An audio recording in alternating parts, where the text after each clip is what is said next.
বিপদ আসলেই রাহমাতাল্লিল আলামিন জায়নামাজে দাঁড়ায় যেত। আমরা বিপদ আসলে কি করি? হাই হুতাশ, ফেসবুকে স্ট্যাটাস দেই, ঠিক কিনা? ফেসবুকে শেয়ার দেই। বিপদ আসলে বন্ধুর সাথে শেয়ার দেওয়ার আগে, নিজের স্ত্রীর সাথে শেয়ার দেওয়ার আগে, ফেসবুকে শেয়ার দেওয়ার আগে শেয়ার করবো কার সাথে? আল্লাহর সাথে। কারণ আপনার বিপদ থেকে আপনার কেউ উদ্ধার করতে পারে না, একজন সত্তা ছাড়া। চিল্লায় বলতে হবে তিনি কে। বিপদ আসলেই রাহমাতাল্লিল আলামিন জায়নামাজে দাঁড়ায় যেত। আমরা বিপদ আসলে কি করি? হাই হুতাশ, ফেসবুকে স্ট্যাটাস দেই, ঠিক কিনা? ফেসবুকে শেয়ার দেই।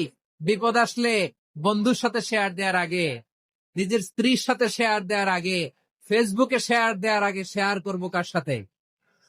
আল্লাহর সাথে। কারণ আপনার বিপদ থেকে আপনার কেউ উদ্ধার করতে পারে না, একজন সত্তা ছাড়া। চিল্লায় বলতে হবে তিনি কে।